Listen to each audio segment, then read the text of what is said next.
quick review before we jump into the text. Our main text is in 11, verses 11 to 17. But then there's those backup texts that I'm going to get into as we go through the sermon. So, quick review first on where we were at. If you can still remember, we began taking up chapter 1 of the Book of Galatians, where Paul started his rebuttal of the false accusations by the Judaizers. That he was a second-rate apostle and that the gospel that he preached was incomplete. I hope you guys still remember. That's where we're at in Galatians, right? Paul is rebutting those Judaizers that are calling him out and saying that his gospel was incomplete because he's second-rate. So if you can also remember, I also said in chapter 1 and chapter 2, Paul uses it to defend his legitimacy as an apostle, right? Otherwise, they won't accept his gospel if they don't think that he's a legitimate apostle. And he's not just an ordinary apostle like Matthias was. He's saying that he's in the same level as Peter, James, and John, who were at that time the leaders of the church in Jerusalem. Right? And within the first 10 verses at the beginning of this letter, Paul also let the Galatians know how frustrated he was, like how astonished he was at how they were so easily swayed to turn to a different gospel, because in Paul's point of view, there was no other gospel other than the one that he and the other apostles preached. So not only was Paul defending his apostleship in the early parts of this letter to the Galatians, he was also defending the true gospel, right? Saying even if he or an angel were to preach a different gospel in which there was none, what will happen to these people that preach a different gospel? They are to be accursed, condemned. In other words, they are to go to hell. So now let's jump into our text this morning, right? So in the text, Paul continues his defense of the gospel, defense of his apostleship, and he gives us a reason why preaching the one and only true gospel is of utmost importance to him. And what I want us to notice going forward is how Paul does this. How does Paul defend the gospel? How does Paul defend his apostleship? We're going to see it here in this text. So let's go. First two verses, 11 and 12. It says, "For I would have you know, brothers, that the gospel that was preached by me is not man's gospel. For I did not receive it from any man, nor was I taught it, but I received it through a revelation of Jesus Christ." Now, if you read that, you'd think that, well, yeah, gospel is supposed to be revealed by Christ. How else you can understand it? But that's not what Paul is talking about here. I think what Paul is trying to say here is that usually in our time, the way you learn about the gospel, Romans 10 says this, is if a messenger came and preached it to you, right? Now, in Paul's time, there were some people who were first-hand witnesses, eyewitnesses of Christ. But that's not what he's saying still. He's saying that I did not receive it from them either. I didn't receive it from any man. No man preached it to me. No man taught it to me. But I received it straight from the source. Right? That's what Paul is saying. I didn't get it the way you did or the way you're getting it now. I got it from the source. Right? I got it from the source. Because if you think about it, the true apostles, the original apostles, well, including Matthias, he wasn't an original apostle, but he was also there, according to Acts chapter 1, when Jesus was baptized all the way to the ascension of Jesus. They were the ones that witnessed the firsthand and eyewitnessed firsthand the life of Jesus. And not just his life, his death, his resurrection, and his ascension, right? They were all there. They were all eyewitnesses. It took them, how many years was the ministry of Christ here on earth? Approximately what? No, how many? Not 33 years. That's how old he was. How many years? About 3, right? So these apostles, the ones that Paul is talking about, they got their eyewitness from the source as well when Jesus was living on earth. So for Paul to prove his legitimacy, he must have the same experience, right? To be called an apostle in those days, you must be an eyewitness to the life, death, resurrection, ministry of Christ. Nowadays, people still claim to be apostles, right? But I think that the people that claim to be apostles nowadays, their claim is based on the actual meaning of the word apostle. What's the meaning of the word apostle? Sent out, right? Representative or a missionary even, right? So some people, they claim to be apostles, but not the apostles that Paul and Peter, James, and John were. Peter, James, and John, and Paul, and the rest of the apostles, they were supposedly, what? Eyewitnesses, right? But Paul's eyewitness is different, right? Just like what I said earlier, the 11 or the 12, that was the apostles back then, they took them 3 years to sit underneath the teaching of Jesus, to look at his life, to be a witness to his death and resurrection and ascension. But Paul didn't take 3 years. Paul's eyewitness took like a minute, just like that. And that's it. He was an eyewitness, right? It's like when you watch The Matrix. Have you seen The Matrix? Who else have seen The Matrix here? Okay, The Matrix, they're in a different world, right? They're supposed to be in the Matrix, but it's a fake world. So those in the Matrix are bringing people into the real world. And in the real world, they see that what they saw in the fake world wasn't true. It was all computer. It was all a program. How did they learn in the Matrix? Or outside of the Matrix, sorry. They sat in that chair. They plug into the back of their heads. And then they go, okay, I want to learn Kung Fu. One of the programmers would be, Tank would go, okay, Kung Fu, no problem. Then in 2 seconds, Keanu Reeves was like a Kung Fu expert, right? Or I need to learn how to fly a helicopter. Upload the helicopter profile. What's the girl's name? Trinity. Trinity all of a sudden can fly the helicopter. That's Paul. Paul, that's how he got his eyewitness, like in the Matrix, like that.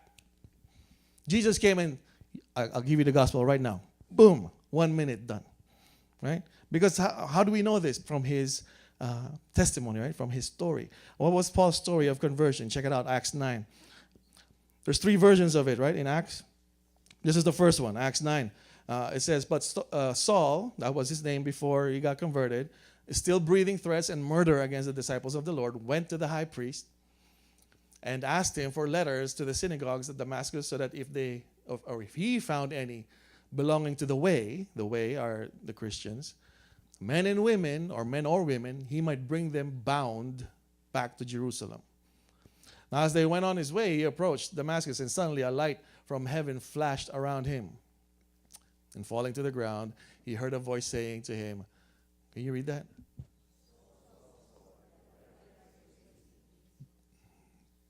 And he said, who are you, Lord? And he said, the person who was speaking to him said, I am Jesus, whom you are persecuting. But rise and enter the city, and you will be told what you are to do. The men who were traveling with him stood speechless, hearing the voice, but seeing no one. Saul rose from the ground, and although his eyes were open, he saw nothing. So they led him by the hand and brought him to Damascus. And for 3 days he was without sight and neither ate nor drank. That's Luke's account of the Apostle Paul's conversion. Now let's look at Apostle Paul's account in chapter 26, verse 13 to 18. This is Paul talking to the king, right? He says, at midday, O king, I saw on the way a light from heaven, and this is at midday, brighter than the sun, that shone around me and those who journeyed with me. Can you imagine that? A light brighter than the sun. It's like that meteor that came over Russia. Do you remember that on YouTube? It was at midday, but the meteor was still brighter than the sun, right? And when we had fallen to the ground, I heard a voice saying to me in the Hebrew language, Saul, Saul, why are you persecuting me? It is hard for you to kick against the goads. And I said, who are you, Lord? And the Lord said, I'm Jesus, whom you are persecuting. But rise and stand up to your feet, for I have appeared to you for this purpose, to appoint you as a servant and witness to the things in which you have seen me, and to those in which I will appear to you, delivering you from your people and from the Gentiles to whom I am sending you. Last verse, to open their eyes so that they may turn from darkness to light and from the power of Satan to God, that they may receive forgiveness of sins and a place among those who are sanctified by faith in me. Paul's account, more detailed, right? His description is more vivid. You can picture it in your head. Can you picture it? Right? Another account of Paul, 22, verse 6 to 11. As I was on my way and drew near to Damascus about noon, same thing, a great light from heaven suddenly shone around me. I fell to the ground and heard a voice saying to me, Saul, Saul, why are you persecuting me? And I answered, who are you, Lord? Same thing. And he said to me, I am Jesus of Nazareth, whom you are persecuting. He added something there a little bit. Now those of you who were with me saw the light, but did not understand the voice of the one who was speaking to me. And I said, what shall I do, Lord? And the Lord said, rise and go into Damascus, and there you will be told all that is appointed for you to do. Last verse. And since I could not see because of the brightness of the light, I was led by the hand by those who were with me and came into Damascus. So in all three testimonies, in all three stories, they were pretty consistent, from Luke's account to Paul's accounts, right? They were pretty consistent, pretty similar to one another, right?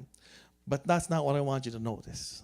What I want you to notice is how Paul told about his conversion experience, right? How did he describe his conversion experience and then relate it to his description or definition of the gospel? That's why the title of the message today is what? What is the gospel according to Paul? Does Paul carry a different gospel? No, he just says it differently. Why? For the benefit of those who are listening. That's why he's describing it in that way for you guys or the people back then that he was talking to be able to picture what he's trying to say. That's why he always starts off with his experiences, right? So that you can picture who he was. And then when you go into Romans and look at and read his definition of the gospel, we get this in Romans 1:16 and 17. For I am not ashamed of the gospel. How did he describe the gospel? For it is what? The power of God for salvation to everyone who believes, to the Jew first and also to the Greek. For in it the righteousness of God is revealed from faith for faith, as it is written, the righteous shall live by faith. Why does Paul describe the gospel as power? Why doesn't he just say, for I am not ashamed of the gospel, for it is the good news that God, by his grace, sent his own Son to pay for the penalties of our sins by dying on the cross in our place, then on the third day defeated death through his resurrection, so that those who believe in him, though they die, yet they shall live again. Why not say that?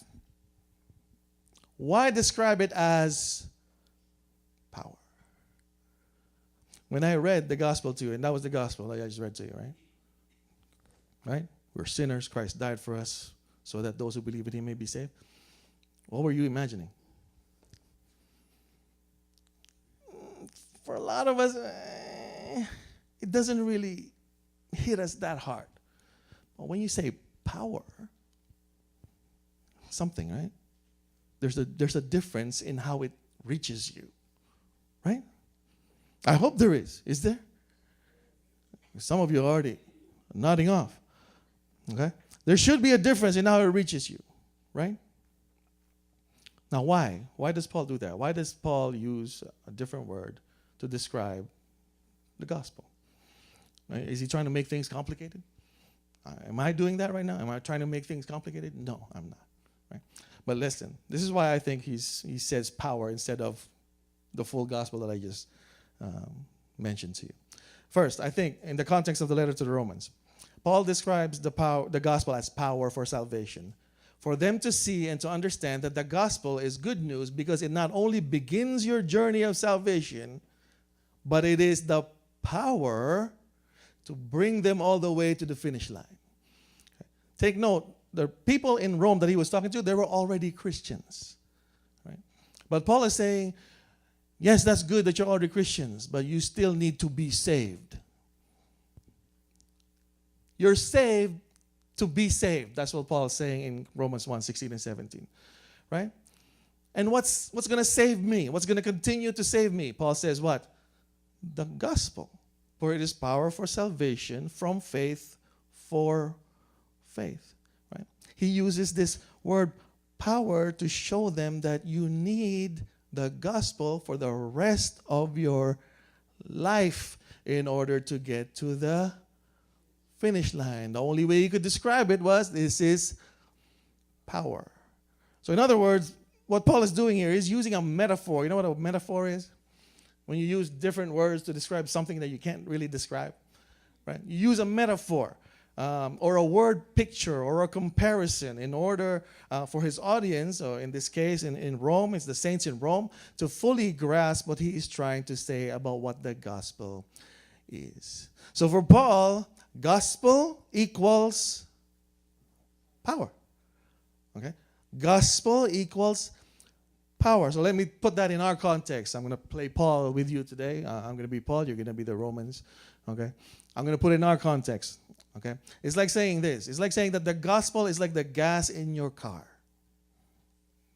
Okay? Now, can you imagine what the gospel is?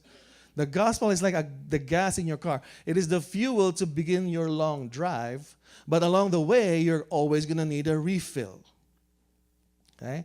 Until you get to where you're going. But as long as you have gas, even if you get lost along the way, you'll always have the power to find your way back so that you can get to where you're going. Now, I know some of you are thinking, what if my car breaks down? Or what if it... That's not the point. My point is, I'm trying to get you to picture what the gospel is. It is power to keep you moving forward. Why? Because the whole of your Christian life, you are still going to commit sin. Who here has not committed sin ever since they got to know Jesus Christ? Nobody, right? Nobody, right? You're going to commit sin every day. We're imperfect people. So what's going to keep you from going as a Christian? Gas, power. What does that power do? 1 John 1:9 says, if you confess your sin, he is faithful and just to forgive. How do you know you're going to be forgiven? Because Jesus. Do you see how the power works? And you have to keep refilling that. That's why we do this, Lord's Supper. Remind yourself of the gospel each and every day, so that when you do sin, you're not going to sit there and say, oh no, that's it, I'm cursed. No. There's a power in believers that, yes, we do sin, but if we confess, we're able to be forgiven because of the gospel. Okay? Or we can say that the gospel is like food for your body. You need to keep eating, right? To grow, right? Some of us grow this way, like me, like some of us, right? But you need to keep eating to grow. You're not just going to eat when you're born and stop eating the rest of the way. You're not going to get to the end. That's like the gospel, right? You keep eating so you grow. So that's what Paul is doing here. So in a way, what Paul is doing when he's saying the gospel is power, he's translating the gospel in a language or in words that his audience can relate to. So from the gospel being just a spiritual truth, it now becomes a material truth. Right? Put yourself in the place of the Romans, right? They're Christians in Rome. What do they see in Rome? Rome was the most powerful, right, in those days. Powerful government, powerful kingdom in those days, right? So they know what power looks like. And Paul is saying, the gospel is more powerful than that. So they can have something to compare it to, right? So from the gospel being spiritual truth, it becomes material truth. So from the gospel being subjective, it becomes objective through the use of metaphor, that Paul is doing right here in Romans 1. So I think that's the first reason why Paul describes the gospel as power for salvation. Okay, it's a metaphor. Second reason that Paul describes the gospel as power for salvation is because of his conversion experience. I believe that when you read Paul's letters, he almost always begins his gospel preaching with his conversion experience. He tells his story. He tells his stories of his former life in Judaism. And he tells it as proof that the gospel is powerful to save, even someone who has described himself as the chief of sinners. Right? So in a way, Paul's conversion experience serves as a reverse metaphor for describing what the gospel is. That's why he's always leading off his evangelism strategy with his experience, telling his story, and then uses his experience as a metaphor for the gospel. So again, for Paul, being the chief of sinners in his former life was proof that his description of the gospel as power for salvation is true. Right? That's why he keeps saying it. Right? Only something of that much power can accomplish the change that happened to Paul. What happened to Paul? He went from being a murderer to a missionary. And he went from being an adversary of the way, adversary of Christ and Christianity, to being an apostle. Right? What can accomplish that? Not man, not the preaching of the gospel coming from man, not anybody, only the power that is in the gospel. Right? And when you think about it, that's Paul's evangelistic strategy. That's his way of sharing and his way of describing the gospel. And I think it is the most effective way of evangelism. Now, don't get me wrong, I have nothing against, EE. Those of you who went to EE, right? When you tell them first, you're sinners, like the Roman road, right? They use the Roman road in EE. You're sinners, they need a salvation. How do we get saved? You read your Bible, John 3:16 says, you don't even know John 3:16. Right? That's how people usually share the gospel. But a lot of times it doesn't really, you know what I'm saying? It doesn't give you that appetite for it.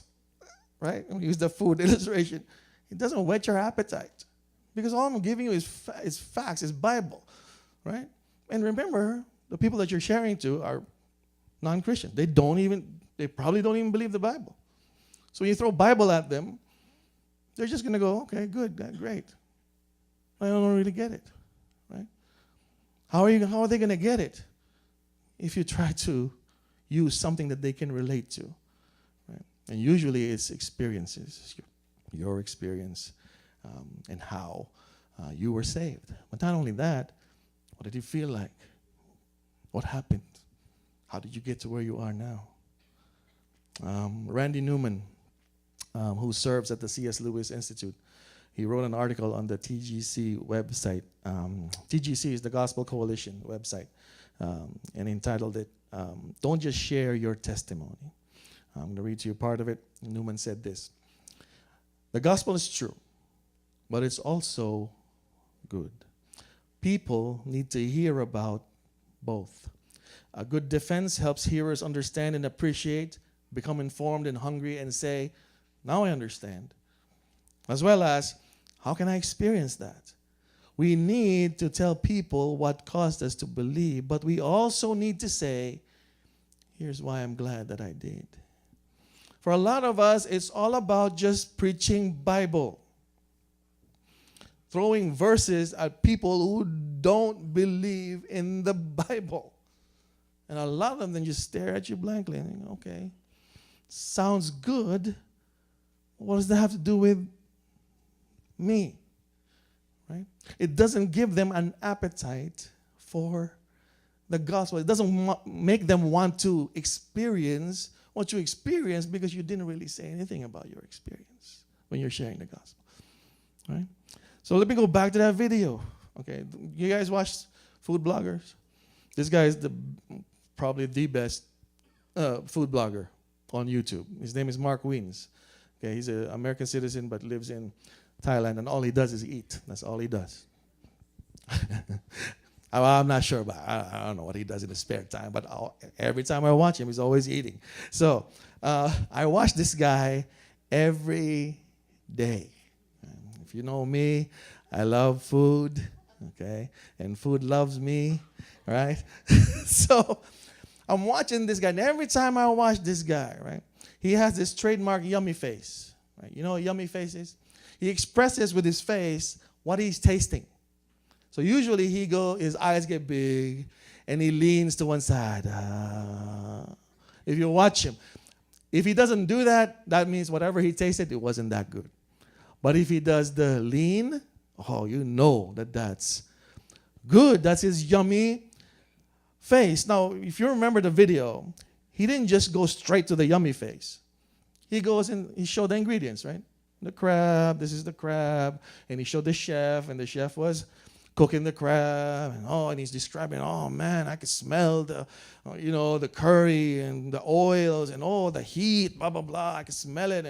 And then the food gets to his plate, to his table, and it's like, oh, look at this. And he's still describing it to you. Even though you can see it, he's still describing it to you, right? And then he eats it.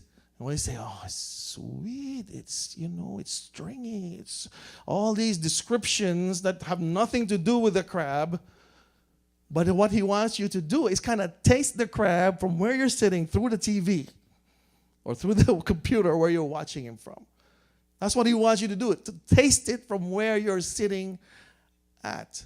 That's why he's trying to describe it this way. And you watching it, you're like, oh man, what are we doing at church? Let's get out of here. Let's watch. Let's forget. Let's go to lunch. I know what I'm going to have for lunch. I'm going to go to, by the way, there's this good restaurant over at Young and 401. It's called BKK. You want to get something like that? Go there. That's like the authentic Thai restaurant.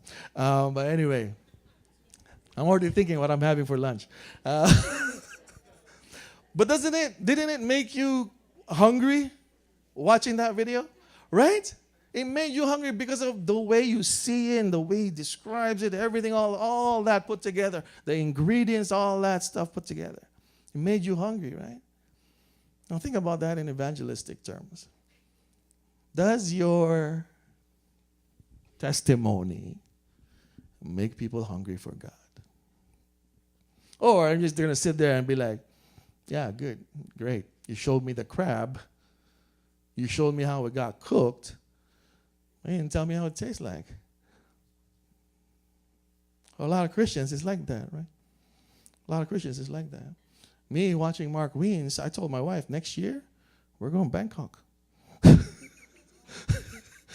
I'm going to go to that restaurant. I've watched that video, that specific video, probably like 10 times now. I want to go to that restaurant. And that guy better be there. The chef guy, he better be there, right?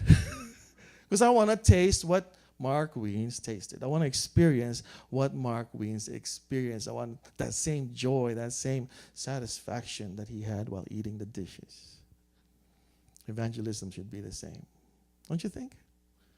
Right? And I think Paul is doing the same thing. Tells us about the gospel ingredients, right?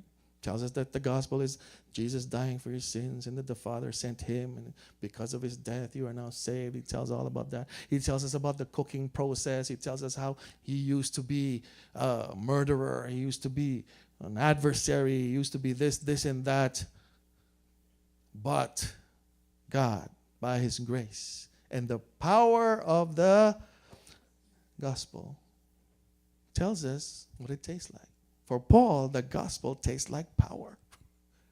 You get that? For Paul, the gospel tastes like power. And that's why I say you can't answer the question, what is the gospel to you, with the same thing over and over again, because we have different taste buds. We're all different. What does the gospel taste to you? You know, you can describe it in a way that will help you communicate it to other people. Use metaphors. Use food. But you know what I'm saying? You know what Paul is doing here? It's the same thing that Mark Wiens is doing. He's getting our appetites wet for the gospel. And again, sadly, for most Christians, trying to share the gospel is only a matter of sharing the ingredients and the process. There's no description of what it tastes like, no description of what the gospel is for them personally. And when I say that, I'm not talking about you sharing your testimony. Okay? Sharing your testimony is usually when you talk about how you got saved, right? That's what your testimony is, how I got saved. In terms of the cooking, that's how the food was cooked. But did you taste it after it was cooked? Do you get what I'm saying? So you got the ingredients of the gospel. Christ died, rose again. If you believe, you will be saved. Ingredients. You throw that all in your pot. Some put curry in there. I like mine spicy, so I put spice, right? That's your testimony. The taste is when you actually go, oh, it's sweet, or it's spicy, or it's... A lot of people, they don't go there. They only stay here, the ingredients and the cooking process. But they don't go to the taste. Why? Why not go to the taste? Remember I asked you guys to send me? Right? Send me how the gospel tastes to you. You know how many people sent it to me? 2. And they both described ingredients and cooking process. Not what it tastes like. And if you look at it again, this is Paul's way of evangelizing, right? This is Paul's way of evangelizing, right? And again, when I asked that question, maybe people didn't get the question right away. Maybe because the question that I posted was, what is the gospel to you? Right? So I guess it's the form of the question. That's why people, when they sent it to me, they only sent, oh, the gospel to me is Jesus dying on the cross, and which is good, it's right. But that's not what I'm asking for. I'm asking for your yummy face. I'm asking for your Mark Wiens. What did it taste like? Is it sweet? Is it this? Is it that? That's what I'm asking for. Now, again, for a lot of people, maybe the question was wrong, or maybe it was phrased wrong, or maybe for a lot of believers, knowing the gospel is merely knowing the ingredients. Memorize John 3:16, you know the gospel, right? But they have yet to really taste the goodness of God through it. That's why you can't describe it. You can describe to me what the ingredients are, and the cooking process, but you can't describe to me what it tastes like. You can't say, for me, the gospel is so and so. Could that be? Could it be that there's a lot of people in churches, evangelicals, professing to be Christians, only know ingredients but haven't tasted? We know it here, but they don't know it here.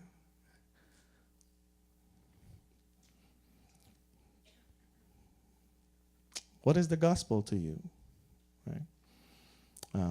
That I came up with that question when I first started my basic class for the youth, because I wanted them to write a paper after we're done basic to tell me what they learned. And that was the question I came up with. What is the gospel to you? Now, when I first asked myself that question, I tried to answer it, obviously.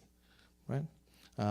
So what I did for this sermon was to dig through my archives of documents to find out, what did I say? What was my answer to that question? Because I know I answered it a few years back.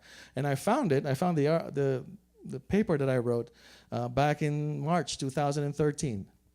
Okay, that was 6 years ago, almost 6 years ago. I edited a bit, and I'm going to read it to you today, just to give you an example of what I'm trying to get you to do. Okay, so I did this again back in March 2013. I titled my paper "The Gospel Effect." Okay. Some of the young people, I've read it to some of the young people. I don't know if they remember it, but they were kids back then. So I'm going to read it to you right now. So this is what I'm talking about. Okay, when you share your gospel experience. So it goes like this. I've always been the type to ask for explanations for everything. Yeah, that's me. This sometimes gets me in trouble in relationships, whether it's with a friend or with my wife or with my kids, because I've always had the need to know why certain things happened. And I will keep on searching and asking until I'm satisfied with the explanation. I'm so obsessed with this need to know that I sometimes take it to a point of frustration and sometimes even anger. I guess you can say that I'm the biggest skeptic when it comes to the things that I don't really understand and cannot explain. For example, I've always wondered why my family came to Canada. Why we move here? We were all right in the Philippines. I've always wondered, like, well, why did we come to Canada? Why, upon landing at Pearson, I was brought straight to this church? After we landed, my uncle brought me straight to prayer meeting. I was jet lagged, everything, man. Straight to this church. I can still remember sleeping in the pastor's office because of jet lag. Or I've always wondered why I went to school, to the school that I went to in Scarborough. That's where we first settled, in Scarborough. Kennedy and Eglinton. Anybody from Kennedy and Eglinton? That's the hood. That's the hood, yo. That's my hood. Why I went to the school that I went to in Scarborough. Why, on a regular school day, I ended up going to a friend's house to check out his brother's collection of porn. Which, if I were to trace back my struggles with lust, it all started there. Why did that have to happen? Or I've always wondered why I met the people that I met at certain points in my life who have played a critical role in shaping who I am today. Why them? Why me? I still have some form of communication with some of these people, thanks to Facebook, but some of them only remain in my memory. I've always wondered why I stayed at GBC when my parents left for a church in Mississauga. There was a point where my parents left the church. And I went with them a couple of times. I ended up coming here. I've always wondered why. Why, even though I was truly welcomed there at that church by the youth group and the congregation, I still chose to take the 1-hour GO train and subway ride to come to this church. Because at that point, we were already living in Clarkson in Mississauga. Kuya Mike, remember? We used to be neighbors. Okay? So I've always wondered why the events that took place that ultimately left the youth at GBC without a leader happened. And why and how I got involved. Why was there this sudden deep burden that I could not resist nor neglect to get involved in the lives of teenagers in this church that I didn't even like? I hated the youth group back in this church back in those days. Yeah, you guys. They were young, right? Why did I get involved? I don't even like these people. Why are we here right now discussing of all things the gospel? When I first asked myself the question, what is the gospel to me? I had no clue how to explain it. Much like I have no clue how to explain all the whys I've been asking myself ever since I came to this country. And now, I think it's because the gospel is the explanation I've been looking for all this time.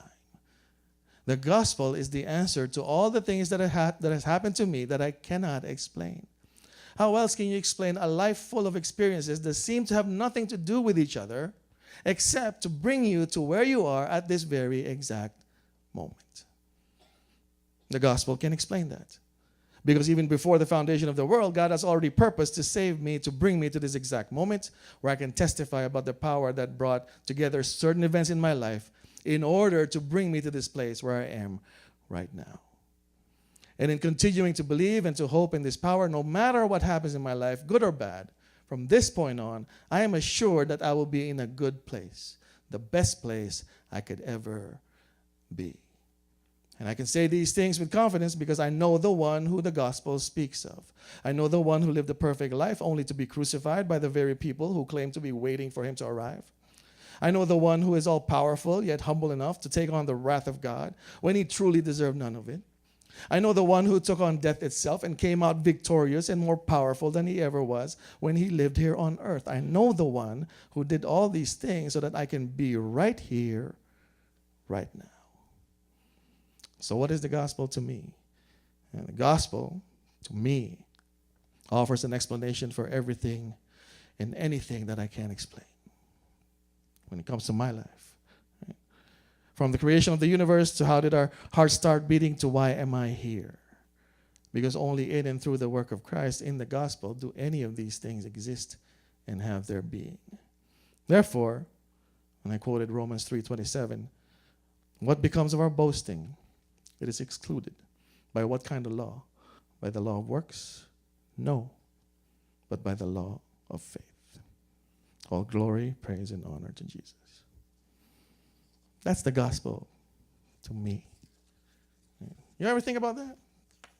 You ever think how you got here? You think about all the other things you could be doing right now? All the other things you could be, right? If you were to ask me, yeah, I want to be rich and famous with no debts, right? But that's me. That's me wanting those things. What do I know? Right? But the God that knows everything purposed to, first of all, save me and rewrite my story and bring me to this point where I'm at right now, despite all the stupid things I did when I was a kid. I did a lot of stupid things. That's why I think some people left when they found out that I was going to be a pastor here. They can't believe it because they know me. Right? But through the gospel, now I know why I'm here. Because it was supposed to be that way. Just like when Paul says, if you read the rest of our text, Paul says, before I was even born, God already purposed to save me. That's exactly how I see it. There's no other way. There's no other explanation for it. I never pursued. It's not like when I was a kid, I'm dreaming to be a pastor. Like, when I grow up, I'm going to be a pastor.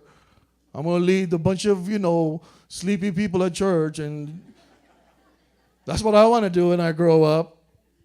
No. Nobody, right? That's not what I wanted to do. And I wanted to be a pilot. I wanted to, fly fighter planes. No, God knows better. And I think I'm at the best place right now that I'm supposed to be. I'm not supposed to be a pilot. I'm not supposed to be anything else. And I think for me, now knowing what the real true gospel is, that this is the best plan for my life. Right? It's the best plan for my life. Now, while reading that and studying for the sermon, I was thinking, will my thoughts on the gospel be the same 10 years from now? 10 years from today. And what will my story be at that point? Where would I be? Would I still be here? Or would I be dead? Or would I be in missions? Or would I be somewhere else? As a human being, it's sometimes frustrating and scary to have your story revealed to you one page at a time. But that's how we live, right? None of us can fast forward and see 10 years from now. Right? It's revealed to us one page at a time. But again, my hope and my confidence comes from the truth that through the gospel, my story will ultimately have a happy ending. Ultimately. But if you were to put your story in a movie, you all know how all of our stories will end, right? We're all gonna die. Okay. The hero of your story, which is you, is gonna die at the end. It's true. That's if your life was a movie, right? And you're the hero, you die at the end. That's what happens, right? But if you're a believer, if you're a Christian, that story will have a happy ending. Even though it ends in death, it will still have a happy ending, right? Don't forget that. The death for a Christian is not the end. It's the beginning. Right now, we are in the matrix. This is not the real. This is not reality. There's a greater reality beyond this. Right? In the Matrix, that's the most Christian movie I've ever seen, seriously. It's the best Christian movie I've ever seen. Because if you sit here, nothing is real. Everything will fade, left and right. People that you know, dead, dead, dead, dead. No, seriously. I'm looking at people right now. I wonder how long I'm going to get to see so-and-so, so-and-so, so-and-so. Starting to prepare eulogies for these people. Because they are. You know what I'm saying? Because when the time comes, it's going to be a surprise and you're not prepared. Oh, no. Might as well prepare now. They're all going to die anyway. But it's true, right? You're going to lose all these people, right? You're in the matrix, right? But when you die, you get into the real, the next level of reality, which is God. And that part is real, and it's never gonna end, right? And listen, I know that while we're still here, we got a lot of questions that we still ask, right? While we're still here on earth. Like for me, the questions that I ask now is, why did I get laid off work? Or when you're sick, like, why am I sick? Why do I have kidney stones? I mean, I can answer that because I eat too much salt, but but you know what I'm saying? Why am I sick? Right? You get the news, oh, you have cancer. Why? Why me? Right? Or why does ministry have to be so heavy at times? I don't know why. Right? But again, my comfort is all I need to do is to look to the gospel. For what? Right? For what? In the good times, I look to the gospel for gratitude. Right? Thank God that all of his promises are a yes in Christ through the gospel. All of God's promises to those who believe, they're all a yes to you. If you read the promises of God in the scriptures, just answer yes if you're a believer. Because that's what the gospel is. That's what the gospel does. It makes all the promises in Christ to you, God's promises to you, a yes in Christ. Right? So in the good times, you give gratitude. In the bad times, how does looking back to the gospel help you? Because despite the situation, God will remain faithful to his promises. How do you know that? What's the evidence? Gospel. And it's nice that you guys are responding and you guys are. But I encourage you to sit. Lock yourself in a room. No, seriously, sit and just think. What is the gospel to me? What does it taste like? If I say my testimony, will it whet people's appetites or will it turn them off to the gospel? Ultimately, that's my hope, right? After listening to all this, that's my hope. That my hope is for you not to only examine yourself when it comes to your experience with the gospel, but also for you to sit down, reminisce, and write about what it tasted like when you first believed and what it tastes like now. Right? Can you do like a Mark Wiens video and say, oh man, the gospel is so good, right? Especially now, after 10 years, after how many years you're a Christian, it is still so good. Why? What does it taste like? And then you describe your story, you tell your story, just like what Paul's doing. I was this, I was that, but the gospel is power. And for me, same thing. Here's my story. What's the gospel to you? For me, the gospel explains everything. The gospel for me explains why everything has happened to me all the way up to this point. Right? I hope you do that. I hope you sit down and do that. The last text that we had was in Psalm 34:8. It says, "Oh, taste and see that the Lord is good." What happens to those who taste and see that the Lord is good? Blessed are them. Blessed is the man who takes refuge or abides in him. What makes you abide in God? Because you've tasted and seen that the Lord is good. And when you do that, you're blessed. You're happy. You don't come to church like, oh, man, I got to sit through this. No, you're happy to be here. Like, you're happy to be hearing this. You're happy to, right? Taste and see that the Lord is good. Have you tasted the goodness of God through the gospel? If you have, how would you describe it? What metaphors would you use in your gospel experience? Right? Now, if you go back, I'm just going to give you a preview of next week's, okay? If you go back to our main text in Galatians, we only went through half of it, right? We ended in verse 14, right? So next week, this is what we're going to take up. From verse 15 to verse 17, it says, "But when he who had set me apart before I was born, and who called me by his grace, was pleased to reveal his Son to me, in order that I might preach him among the Gentiles, I did not immediately consult anyone, nor did I go up to Jerusalem to those who were apostles before me, but I went away into Arabia and returned again to Damascus." Next week, this is what we're going to take up. Verse 15 says, But when he who had set me apart before I was born and called me by his grace was pleased to reveal his Son to me. Keyword, pleased. God was pleased to reveal his son to Paul, the murderer. Now, why is pleased the key word? If you were here last week, we talked about Christian hedonism. And I heard some people got confused. Some of us didn't understand. Some of us don't get it, right? Because hedonism is this word that's usually used for, sexual pleasures, right? But look at this. Let me read that to you again. God was pleased. It brought him pleasure to reveal his son to a murderer in Paul. So this is what I want you to think about when you come here next week. Is God a hedonist?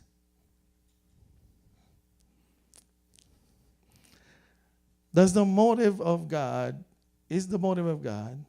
in giving us salvation and Christ and everything that he gives us, is it pleasure?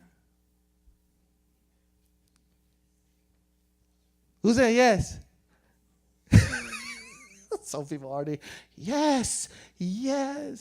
Think about that, because I want to clarify that. I don't want people to think of Christian hedonism as this thing that is like controversial and bad, because really the Bible talks about it, right? But if you talk about it, you got to talk about it in context. In context, it says that God was pleased, brought him pleasure to reveal his son to Paul. So is God a hedonist? You want to know the answer to that? Come back next week. We'll discuss it more in detail. Amen? But for today, go home. Don't watch the All-Star game. Forget the All-Star game. I know some of you are going to go sit and watch it, except for the baseball fans. Don't go watch it. Sit and think, how good is the gospel? How good is it to you? And then describe it in your own words. And then, if you're generous enough, send it to me. I just want to read it. It encourages me to hear stories like that, right? So send it to me. I want to read it. Amen? All right, let's pray.